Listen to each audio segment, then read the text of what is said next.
ألا من كنت مولاه فهذا علي مولاه، اللهم وال من والاه وعاد من عاداه. السلام عليكم.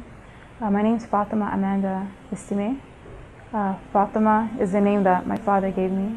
Amanda is the name that my mother gave me, and Istime comes from my mother's side. My mother is Haitian, and my father is Saudi. He's from Saudi Arabia. I grew up with my mother. My father was in and out because of the difficulties between the marriages. That made my dad stay away from home, and I lived with my mom, with my brother. And I grew up, my mom was a Christian, so I grew up in a Christian home. Initially she was Jehovah's Witness, so I grew up with going to the Jehovah's Witnesses churches, and then she got married, and then she went to a Protestant, and I went to a Catholic church too, so she was really mixed when it came to Christianity.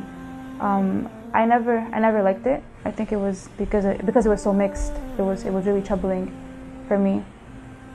And then after we went through a phase where there was not really religion at the home, but because we grew up in Ottawa, there was a lot of Muslims around, and many of my mom's friends were Muslim, and she sent us to Quran classes. It was more to read Arabic or to know how to speak Arabic. And after that, my father, he started coming back in our life when I was about maybe 13, well, more frequently. And at 13, I decided to wear the hijab, and it caused a big problem at my mother's house. My mom's sister, she really refused it. She said it's oppressing to women. Why would you do that? You're degrading yourself. And I guess I was weak, and I gave that up. I gave up wearing the hijab. But as a kid, I would fast with my friends, but they were not of Ahlul Bayt, and I really didn't have the understanding of Ahlul Bayt or the Sunni or the Shia faith. I didn't really know. And then after that, I started gaining more knowledge about it.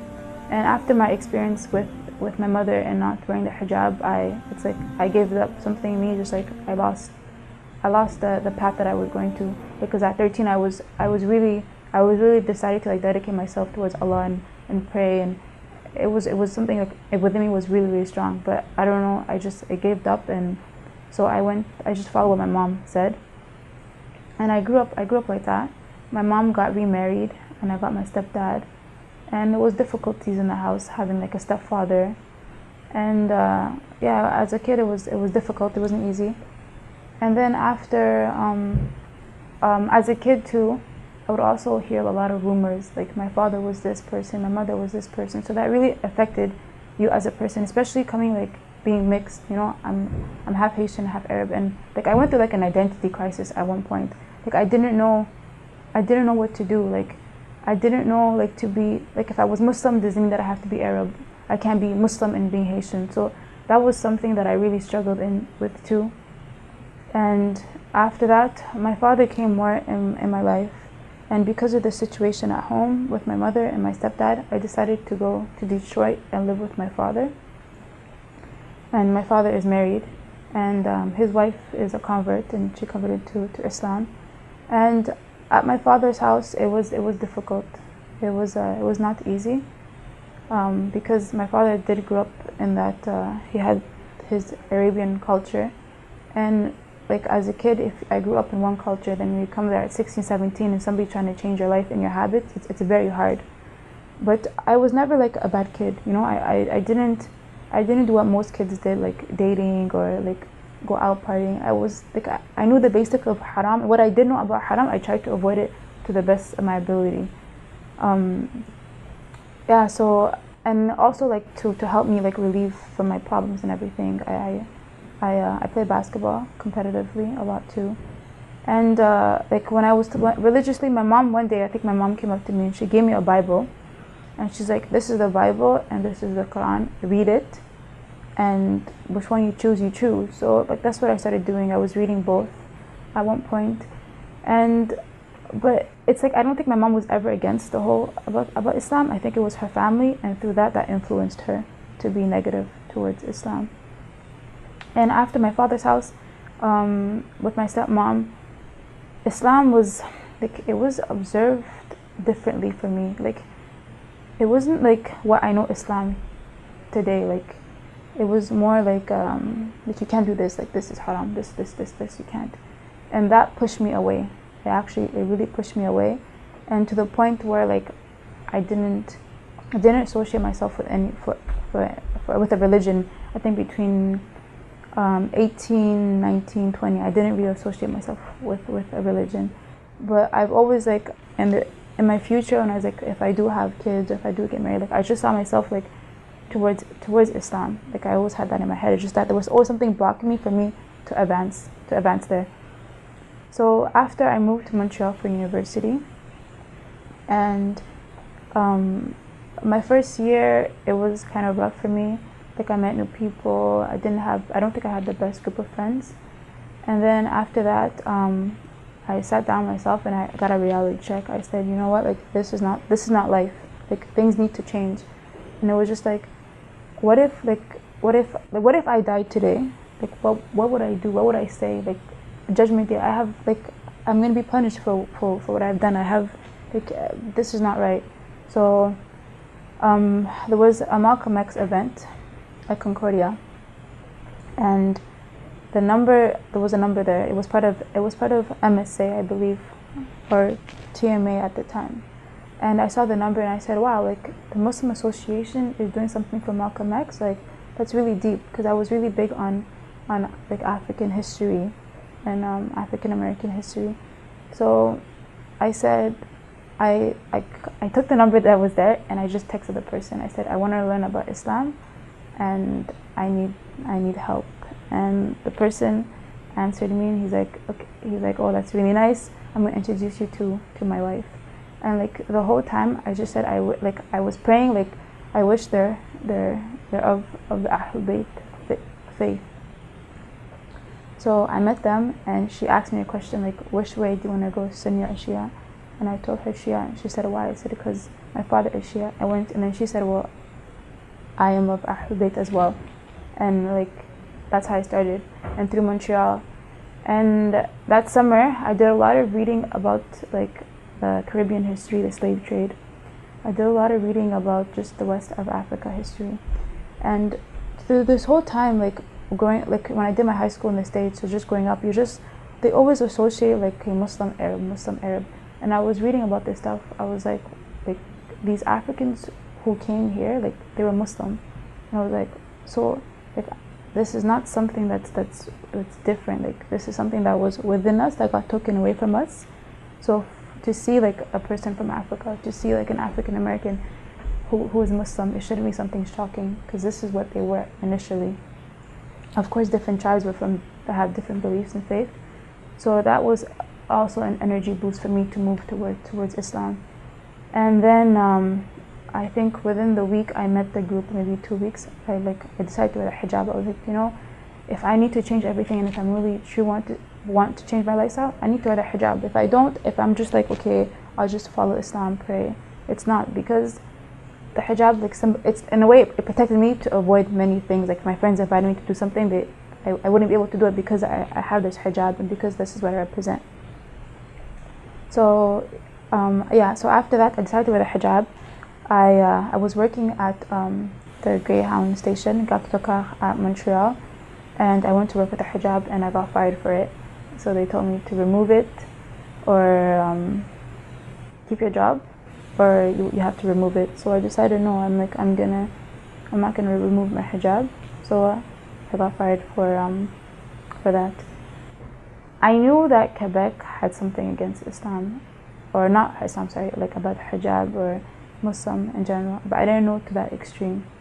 And I didn't know wearing hijab was something that was so bad. Like when I walked in there, like that day when I wear my hijab for the first time and I walked to work, like I was so happy to do it. Like I was so confident. And then when that day, like it really crushed me. But it hurt me more, because just to know that there's people out there who are so against it like that, and that, so I never knew what they faced or what it was. It was always hard enough to be of darker skin tone. Now you have hijab, so that was like even a double struggle, I guess. And I complained and stuff, but they never took the matter seriously. So then, yeah, through that, like I started learning more about Imam Hussein alayhi salam, Fatima az-Zahra alayhi salam. And when I was just reading more about them, like I'm like, I wish when I was 13, I was stronger. Like I was stronger to wear the hijab, to continue. I wish I started this at an early age. So looking back at it, like I wish I had that strength that I had a few years ago. It wasn't because my father has been around us, but he's never influenced Islam. You know, he's talked about it, like, you know, be Muslim, do good things, you know. He's never like pushed it, taught us, even like prayer and stuff. Like when he was there, like he would pray, but he never said like Fatima or Ali, like my little brother, come pray with us. He never really forced that on us. But it was myself. It was just like I just sat down one day and just like everything around me, life, everything just I took it and I was like, this is not life. There's more to life. This is not it. Like this stuff, like what we're doing, clothes, cars. This is not life. There's more to it. And I guess I got a big reality check because I knew the truth before, and I guess it was fading, and I think everything just hit me one day, and everything came to me. When you hear the stories of the Al-Bayt, of the Imams, of the Prophet's daughter, alayhi salam, that makes you closer, connection to Allah. Like you see what they did and like the sufferings that they went through, the troubles that they went through, and how they dedicated themselves to Allah. Like it pushes you more to do that. When I think about, like, you know, they fasted and sometimes, like, you know, they didn't eat or stuff, like even like it just your life reflects around them. You want to have that same lifestyle as them because it's so pure, the innocence and everything how it's represented about them. And even like the du'as that you hear, like du'a kumail and stuff, like there's nothing that I can deny about it, that I can say like, no, this is not right. So I think the way they are, the characters of Ahlul Bayt, it makes you closer. It shows you the connection to Allah and how if you have this connection to Allah, like the blessings you will have. So they're a very good example of Islam. When I just hear the debates of people against Imam Ali alayhi salam or Imam Hussein alayhi salam, like I just say, okay, let's see the logic. Like if you had a brother, or if you love someone who was somebody and they had kids, would you not love their kids too? Would you not respect their kids or have the desire for their kids? Why wouldn't you? That's just number one logic of it. You know, like my brother, if he has kids, I'm gonna love his kids like they're my own. So why not love the grandchildren of the Prophet? Like why be against that? And his daughter, why be against her? So that's just the logic of that. You see, like the story of Zainab alayhi salam, like her strength, you know, that like when I read about it, even the thought about it, like I want to cry. The emotions that I felt for all his members, all the youngs who decided to go as a martyrdom, Abbas, and I think that was the biggest story for me that really changed, because it's a chapter of all of their lives and everything towards them, and even touches about their grandmother when they were a baby, Fatima alayhi salam and Imam Ali alayhi salam, and it brings everything in. Even the sons of Imam Hussein alayhi salam, even them, they were willing to go. So it just touches everything about them. I think that story is the story that I don't know any person, if who reads that story and really has a connection towards Allah, really does like what the Quran says. Like if you hear that story, I don't know how you cannot like go towards Ahlul Bayt. All the women did. It wasn't. Islam doesn't look at skin color. It's not telling you be of this race, you have to do this. Islam is telling you exactly what the value of a woman is. So as I understood Islam and how it represents the women, especially the women of Ahlul Bayt and how they were, I don't see the skin color. When I see people mention that, I see it's ignorance, it's lack of knowledge, because it's protection for you as a woman, as a mother, as a wife. So I don't see. That's when I see that. That's what aids me. Fatima az-Zahra alayhi salam, just how she was, her modesty. You know, like over here we tend like to associate ourselves with men and stuff, or it's like I don't know, it's like popular or something like to do, but like I feel like how she reserved herself. I think that's very strong. That's very beautiful. And here it's like we have to show and flaunt ourselves for that. But even she didn't do that, and she was still viewed as someone who was so beautiful, a good woman, and she didn't even need to do like what we do now today. So that's when I hear about her, how she is a character, like if I think about my past and stuff, and I'm like, if I knew this before, and if I had, like I would avoid all this stuff that society puts in us, because it's not worth it.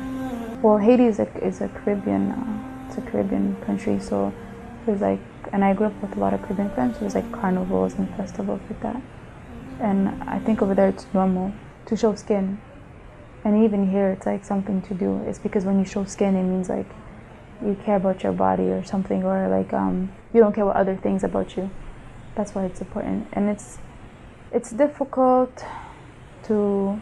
I think it's difficult because I grew up like at the beach and stuff, but I don't know.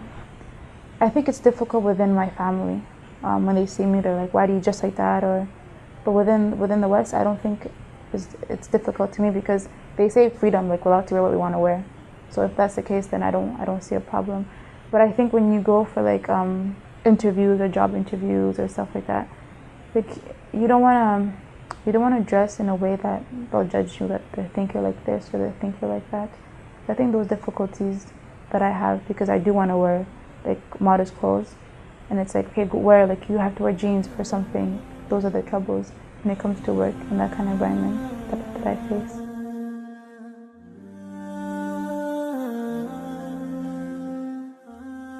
I think one of my biggest concerns is that I don't want people to see Islam and they think you're Arab. That's one of my achievements, is that if I can just talk, to people, or if I can just represent Haiti in a way, or go to Haiti and talk, this is not it. Like I'm not just because I wear the hijab doesn't mean I'm Arab, but because that's one thing. Another thing that I want to achieve, like career-wise, I was interested in going into medical school, but as I was doing research and stuff, and now that I things changed, I want to work with like NGO, like peace corps and organizations, with for women's rights, for kids who are orphans, like do seminars and just talk, and like in public health, health technology. Those are my future plans. Why did you choose this of all the things you could choose? What I choose? I've always been attached to kids, especially the orphanage, those who are poor and those who are needy. I want to see their lifestyles. There's something that I like. If I was to travel, I would never go to Europe. I would go to a country that was poor, and I would take my camera, take pictures, and just talk to people. It's something that I don't know. It's something that I've always been drawn to, and it's just because growing up I didn't grow up in a fancy neighborhood. Actually, I grew up in a neighborhood, like people call it, I think we'll say like the ghetto, although it wasn't as bad as we see like in the States and stuff. And like some kids, you just look at them like they're good kids, but they don't have that family support. They don't have the means, and the only thing that there is just like society. The streets raises them up. So what do you expect them to do? Like if he goes up stealing, is he really a thief, or that's what he knows? So that's what I wanted to do. If I can just talk to them and maybe like motivate them for something, and just tell them like, hang on, like just avoid this haram thing. Trust me, like you'll grow older and you'll regret this, or things will get better eventually, inshallah. So I think just because of my experience and stuff, I just want to give back. And yeah, just like any kid who's crying, or any woman who's going through suffering, even men too, just to aid them, because some people don't know. I don't have a lot of difficulties. I just get a lot like, where are you from? I think that's the first question when I walk there. Even when you walk just like on Thursdays, just to listen to Aquamail, they're asking me, where are you from? I think sometimes it's like, I think it troubles me. I don't think they ask that as a mean way, but that's one question. They'll go deep in details about your life, and it's like I don't know what to explain, and sometimes I don't feel like going deep in detail to my life. That's one thing. But the non-Muslim community, difficulties with my grandma and stuff. She's Jehovah's Witness. So when I was staying with her, my first marriage, just started wearing hijab and everything. It was a few months ago before I moved out. She like would bring like Jehovah's Witness to talk to me, like try to like convert me to Jehovah's Witness. That's one of the difficulties I had. The Haitian community didn't really like accept me anymore. I think like they'll be like, "You're Haitian? Like no way, you're not. Like impossible. Like are you married? Did your husband force you to do stuff like that?" So that's one difficulty. But with the Islam community, I don't have a problem. It's just the questions, they're just really curious of where I come from. The first time they came over and they talked to me, and then they were like, I listened to. It was two ladies that came. I just listened to them, and I wanted to see what they said. And then they're like, "So are you sure?" I'm like, "This is what I want to be." I'm like, "Islamic. I respect you. I don't go up to you and tell you to convert. So this is what I want to do." And then after, like, okay, like they were like talking, and she doesn't want to listen. And the second time, my grandma called them over to talk to me again, and she was just telling me stuff. And there was one thing that she really told me. I'm like, "Where did you get the name Jehovah's Witness?" And she was like, "Because in the Bible it says, the people, they witness God or something like that, or they witness like the doings of God." So I said, "That's where you got the name Jehovah's Witness." I said, "So then we all witness God. So should we all be called Jehovah's Witness? Because we all witness like what Allah does for us." And I think she got really mad about it. She's like, "No, it's different." And it was a big argument. So the second time I said, "No, I'm gonna like talk to her." So it was just like not really arguments, but just like facts that she said and the facts that I said. And then to the point it came where like she didn't want to talk about it no more, and it was just like, you just have to believe. You just have to believe. And I think at one time in church, there was like two events. In the Bible actually it says don't eat pork. So when my mom gave me the Bible to read, I read. I was like, "Oh, it says don't eat pork." Like, okay. But in the Haitian culture, there's a lot of dishes with pork. And actually, growing up as a kid, like my brother always refused to eat pork. We knew that because my dad was around, and my mom never gave it to us. I don't think she ate it as well. And yeah, so the pastor, I raised my hand and I asked the pastor, like, "You know, the Bible says don't eat pork." And he looked at me. He's like, "Really?" He's like, "We have to discard that because this is part of the Haitian culture, so we have to keep our culture. We have to keep our culture." So that was something that I was like, I was confused about. And then I was having a discussion with my cousins and the members of my family, and I said, "Okay, if Jesus is God, and Jesus is the Son of God, and Jesus is Jesus, then like who did Jesus pray to? Like who does he pray to?" And everybody just looked at me like you just have to believe. You just have to believe. Like why would you question that God cannot be three people at one time? And I looked at them. I'm like, come on, you guys. So that was things like that kind of drove me away to Christianity. The answers were not filled. They were not answered the questions that I had.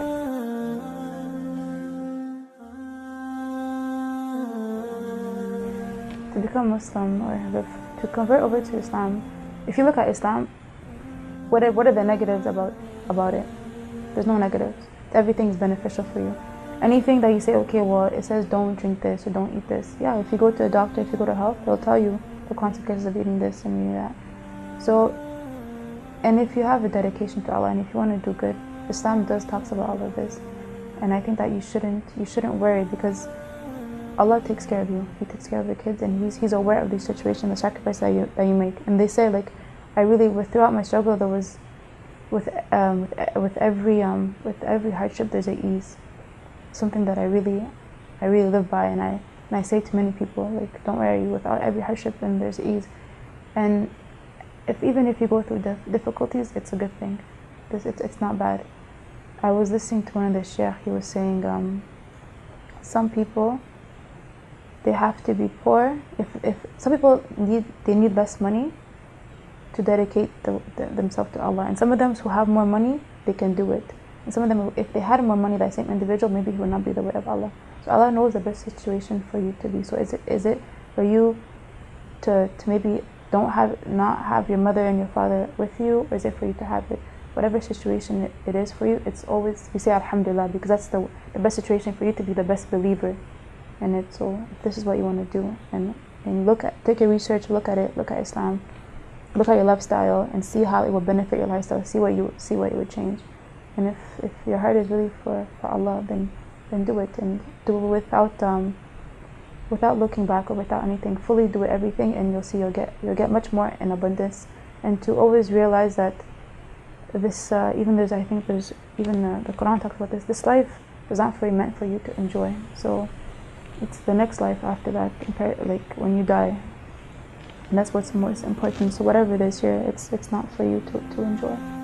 I look for the opportunity. Actually, like, it's something that I plan, like I put it in my future, like inshallah when I graduate I will be able to go. I really look forward to it. It's something like, I don't know, like I don't think I can explain it with words. It's just like, you know, you hear the stories and you know the stories, and I'm just like, I know, like, I don't know the feeling, but I know there's going to be this overwhelming feeling that I'm going to have this closer connection towards Allah. And it's necessary to do, like, and like just the whole story about how the Imams went through, the Bait went through, and just to walk towards that and to go through that, I think it's the best feeling, and the best thing to do as a Muslim. And I think you should do it, especially if you're going to. In Islam, you know that there's like many different types. There's Sunni, there's Ahlul Bayt, I advise you to really read the Quran and not just go and just hear, like, you know, what people say and then take it. Actually sit down and read the Quran, and, like, you know, use your logic, use your thinking about things before. And just in life, I think that we're so caught up with society, we're so caught up with everything that we're forgetting everything else. Even like kids, like mothers, and I don't know, I just think that everybody should just dedicate themselves towards Allah. And if you can't do that, if that's not your lifestyle, at least do good. You know, at least don't sit there and be like a victim of society, and don't just adapt to the things that they want you to do. And for those who are concerned, who are non-Arab and who want to be Muslim, they're like, well, I can't be Muslim because I'm not Arab, because that's very false. Don't put that in your mind. I think wherever race or wherever, like, that's the beauty of Islam. Like, walking into a masjid, like, you just go pray. Nobody looks at that. You don't have to worry. Is this an Asian mosque? Is this a black mosque? Like churches, you have to be considered. This is Italian. This is this, and this is Spanish. They only speak Spanish. Islam doesn't have that. You just walk in and everybody's united. Everybody's going together.